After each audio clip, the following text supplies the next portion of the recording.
1,038 votes. That is the update that we are having right now. And right now we're going to just walk inside the county tallying center because I understand that the county returning officer is making an address on in as far as the gubernatorial contest is concerned, and we are going in right now just to get to hear what he has to say. Mandate to Ghana 3,433. Florence Akini alone mandate to get 27,519. Christine Otuor Obaka mandate to get 71,200.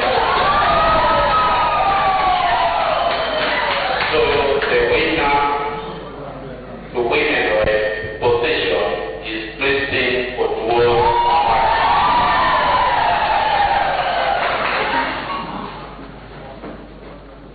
I'm through with that. I'm going.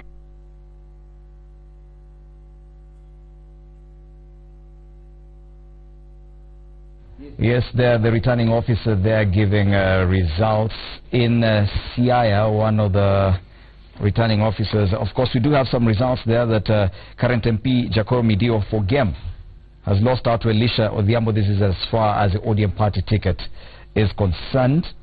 In Ugunja, Opio Wandaya, that's the current MP, has clinched the ODM party ticket to run for MP of that, to defend his seat rather.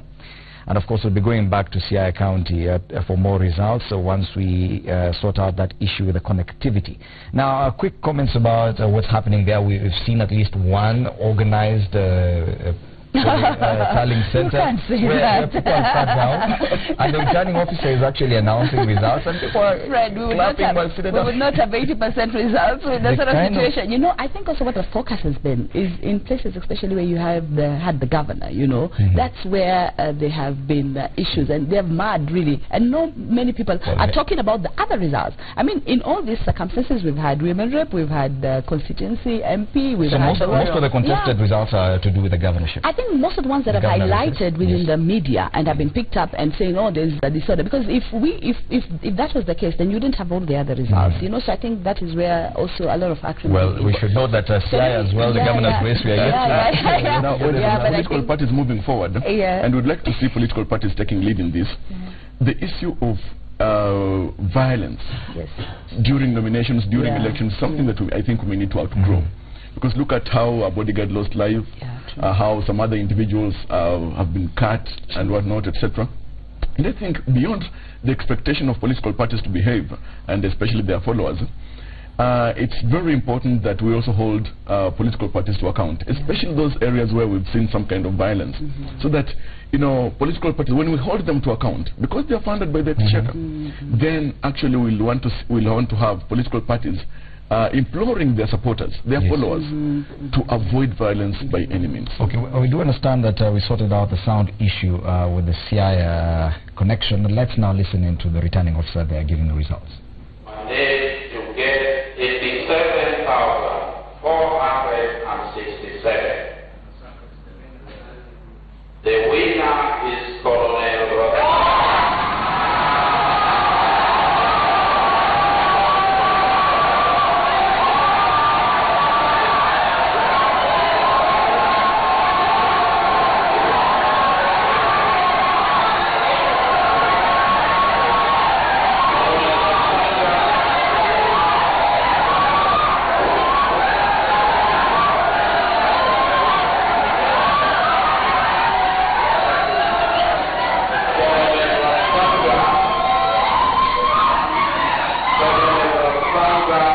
To get 143,000.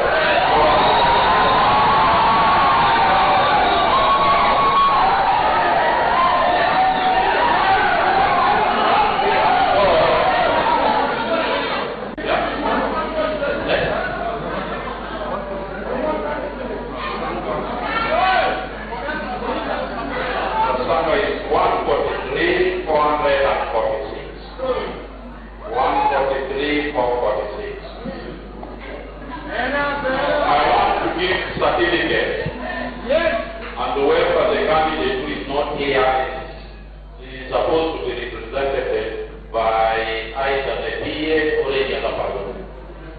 So I'll start by giving the certificate to Colonel Sanga Amon.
Yes, indeed, as celebrations continue there in Siaya, and once again another ODM incumbent has clinched the ODM ticket to defend his seat.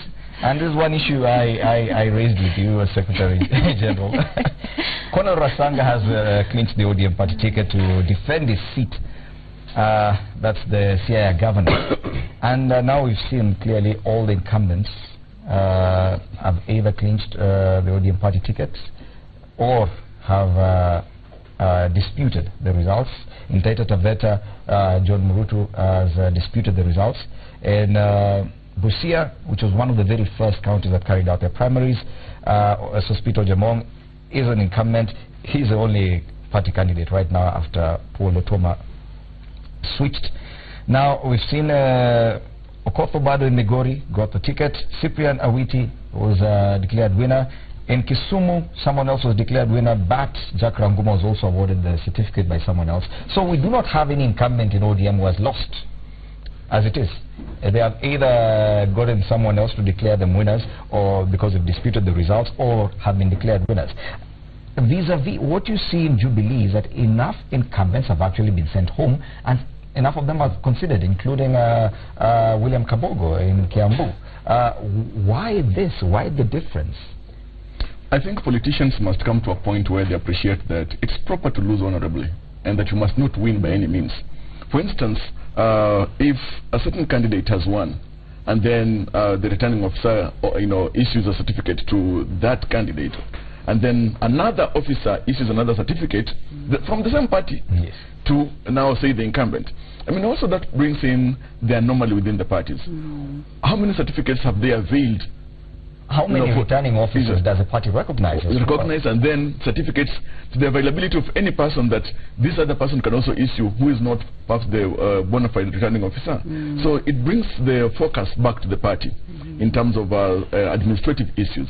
So that if it's a question of certificate for the governor, then it must be only one certificate to the bona fide returning officer and not every other person arising. For example, look at the situation in Migori yesterday, where because of that dispute, 2 certificates today are now with different candidates. One wonders, whom will the party recognize as the official candidate for that party, for Migori, for instance? So moving forward, it's important that possibly today, not even longer, that Dr. Zani and the entire team at ODM finds a way to manage that kind of crisis and also explain to Kenyans, because they need an explanation why this kind of issue is right. All this confusion is playing out in the public. Can pick a cue from what happened in Migori exactly, and go ahead, set up a new tallying center, set up his returning officer, and have the media covers it. But I think any astute politician would know right off the bat where you're going with this, and if there are any anomalies that you would want to challenge, he would challenge it if he felt that he really has a fighting chance at this. But then you also need to look at, some people feel entitled. If in Migori, Ayako really felt entitled through his association maybe with party leadership, and that he's entitled to this ticket, then, because right off, Obato was leading, and he really did get it. I mean, for us who are outside looking in, then we see that he really won it, the incumbent really won it. But then this one feels entitled, and so he sets up a fight for people to resolve something. All this confusion, Zani, what you're saying is it's playing out in the public. We are seeing all this in the media. I love Fred's narrative, because I think he starts off with, like a journalist, he starts off with a narrative and pushes that narrative and really makes that narrative. I started off very early saying that already we made a press statement yesterday. Fred, you heard it loud and clear. And we made a press statement yesterday. We said for the cases of Migori, for the cases of Homa Bay, we held on for the cases of Nairobi, and we said it has been suspended and everything is coming back to the board. These are bodies in charge, and it'll give the results. Fred, you just have to be a little bit patient. The people on the ground are more patient than you. So I don't understand what this narrative is. I think this sort of narrative that this is what is happening. But let me tell you something. And that's what I'm saying. When you're talking about primaries, you're talking about dynamics that come into interplay. You talk about people with responsibilities. You've given those responsibilities. What happens on the ground sometimes can be, these are political players. They come up with ways and means of doing things. But the most important thing is that the party is seized of the issues, that the party has a neb, that has done 80 results that are not disputed, that the party is producing those results and putting them out, that the party is giving out those certificates, it's giving them out in broad level. It's Fred, I'd like you to emphasize that as well and say, wow, kudos, let's have a balanced picture.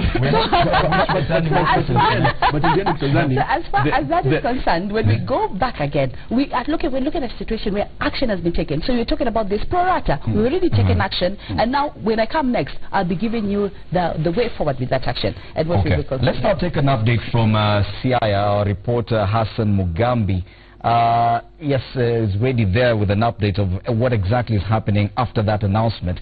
Hassan, if you can hear me, what is the reaction to that announcement that Colonel Rasanga has clinched the ODM ticket to defend his seat as governor?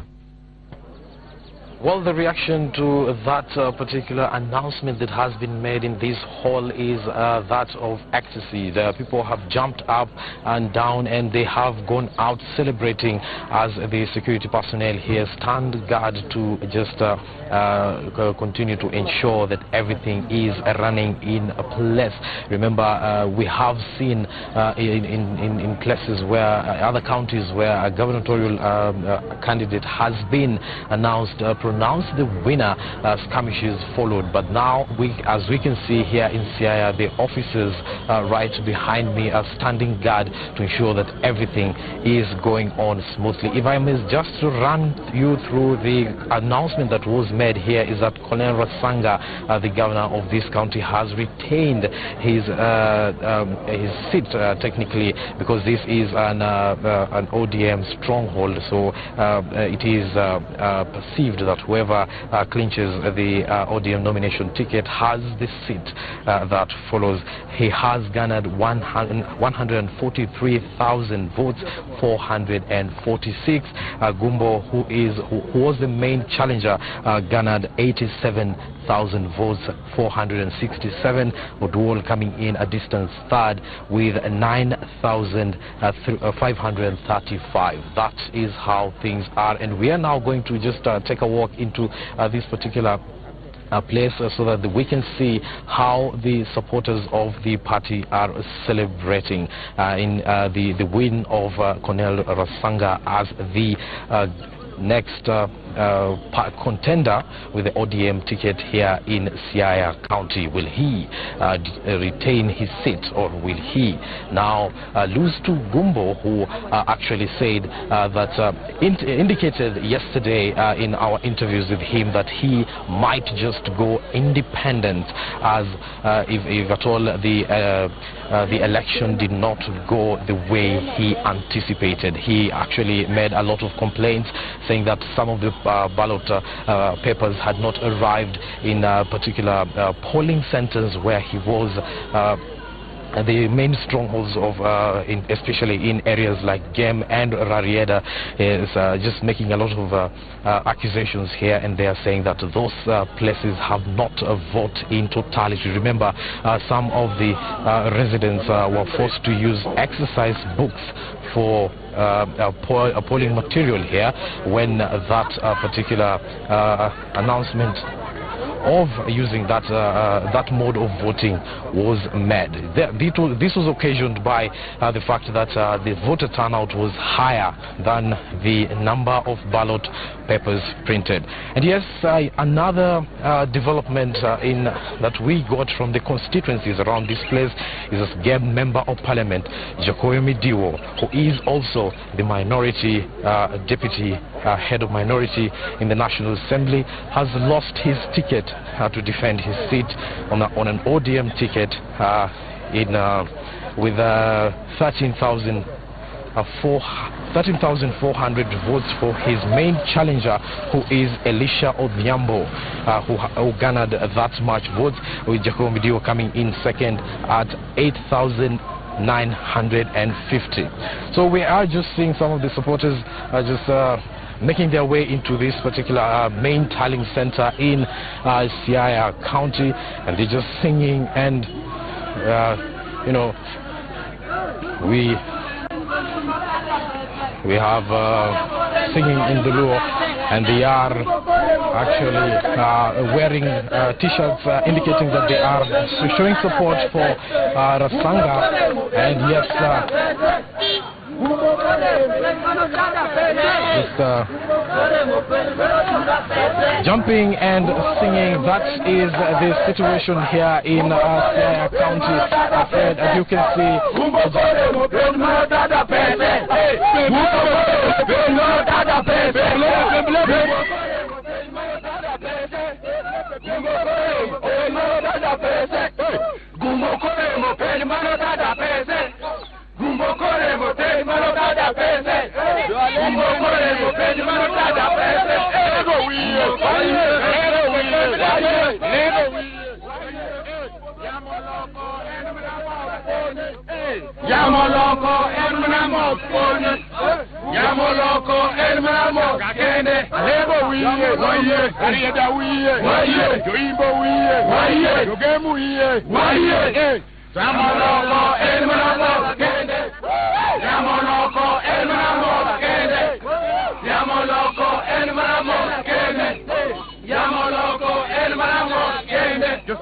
well, friends, that is the situation here in Siaya County. We're continuing to justify the exercise it has initiated due to the way that Rasanga has to defend his ticket for the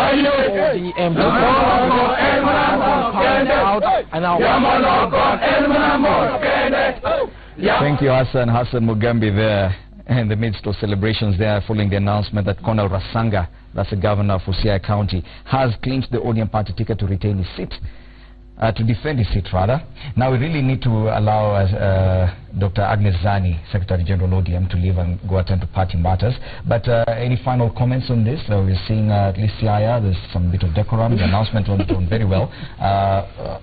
Final comments before we let you go? Yeah, I think at least in Siaya, and I think in many other places, I think I still hold that the primaries, as far as the party is concerned, I think we've put our best foot forward. We've had issues, and I think we've come up at every time to explain these issues. We've had constant pressers from headquarters every single day, explaining what is happening, what we are doing for the day, where disharmony had happened, how we hope to address it. I think we've kept in sync with our members, which I think was the most important thing, because as I said earlier, party primaries actually fight finally consolidate parties, because you're actually preparing yourself now to face off with other political parties or with other coalitions for that matter, which become very critical moments.